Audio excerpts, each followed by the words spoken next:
Welcome to this explainer. Today, we're diving straight into an absolutely incredible high-speed transit network that is running right inside of you, the human circulatory system. It is a biological marvel, operating 24/7, delivering vital supplies to every corner of your body while simultaneously hauling away the trash. So, let's just get right into it. To figure out how this biological machine actually operates, we'll be looking at four main things: the river of life itself, the transit network it travels on, the engine that pumps it, and finally, the two epic routes that make up the whole journey. Section 1. The River of Life. Now, before we can talk about the highways or the engine, we really need to understand the traffic itself, your blood. A healthy adult has about 5.5 liters of it pumping around. But blood isn't just one simple red liquid. It's actually a liquid connective tissue made of two very distinct parts.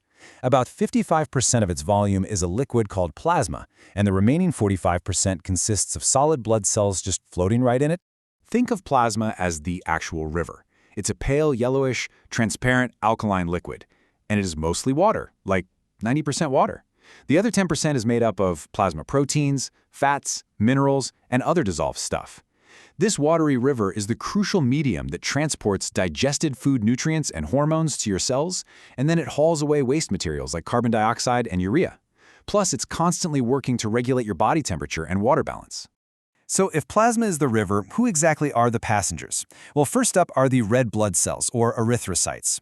Think of these as little cargo ships. They have this really unique biconcave disc shape, and crazy enough, they don't even have a nucleus. They dedicate their entire 120-day lifespan to doing just one thing. They are packed with an iron-rich pigment called hemoglobin, which, by the way, gives them their red color, and this allows them to pick up oxygen from your lungs and safely deliver it to your body cells for respiration. Next, we've got the white blood cells, the leukocytes. These guys are basically the system's security patrol. Unlike the red blood cells, they have a totally irregular shape and they do possess a nucleus. They're larger in size, but there are actually way fewer of them in your blood. They only live for about 15 days, but they spend that time actively hunting down and destroying microscopic disease-causing germs to keep your immune defenses strong. And finally, rounding out our passenger list, we have the platelets, or thrombocytes. This is your internal repair crew. They have an oval, rounded shape and, just like red blood cells, absolutely no nucleus. Formed in your bone marrow, they have the shortest lifespan of all, literally just 2 to 3 days, but their role is critical. The next time you scrape your knee, you can thank your platelets. They're the ones rushing to the scene to clot the blood and stop the bleeding. Section 2. The body's transit network. Okay, so now that we know who is traveling, let's take a look at the physical infrastructure carrying them. We're talking about the three types of blood vessels: arteries, veins, and capillaries. They are all constructed very differently and for a really good reason. The absolute crucial point of comparison here is pressure. Arteries carry blood away from the heart. And because the heart is pumping this blood out with incredible force, arteries need very thick muscular walls to handle that massive pressure. That naturally gives them a narrower inner tube, or lumen. They don't even need valves because the high pressure prevents any backward flow. Veins, on the other hand, carry blood towards the heart. By the time blood reaches the veins, the pressure has dropped significantly. Because they don't have to bear all that high pressure, their walls are thinner and their lumen is much wider. But here's the catch. Because the pressure is so low, gravity could easily pull the blood backward. To solve this, veins are equipped with built-in valves to keep the blood flowing in just one direction. And bridging the gap between these massive highways are the capillaries. Capillaries are basically the microscopic local roads connecting the arterioles, which are the tiny branches of arteries, to the venules, the branches of veins. They are incredibly narrow, so narrow in fact that they can reach the doorstep of every single cell in your body.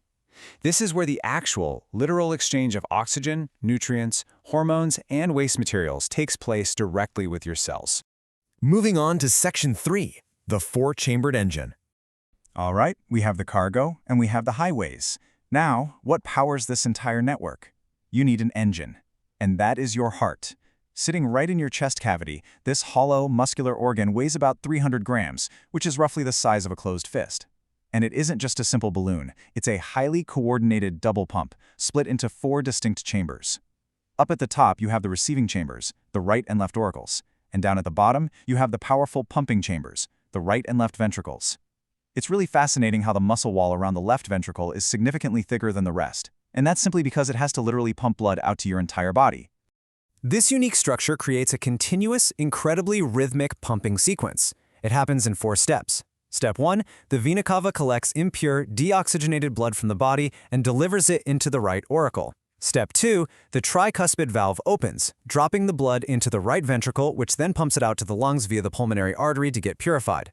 Step 3, the pulmonary veins bring that freshly purified, oxygen-rich blood right back to the left auricle. And finally, Step 4, the bicuspid valve opens, dropping the blood into that mighty left ventricle, which forcefully pumps the pure blood out through the aorta to the rest of the body. The constant opening and closing of those valves ensures the blood only ever flows in one direction. Section 4. 2 epic routes. Because the heart acts as this ingenious double pump, your blood is actually traveling on 2 completely separate loops at the exact same time. First, we have pulmonary circulation. This is a relatively short trip. It circulates blood from the right ventricle to the lungs, just to drop off carbon dioxide and pick up some fresh oxygen before immediately returning to the left auricle.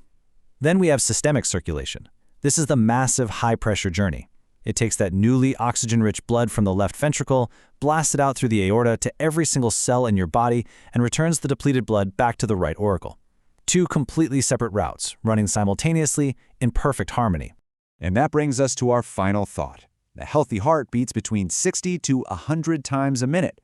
Do the math on that, and your heart is beating roughly 100,000 times a day, every single day, to keep this incredible transit system running.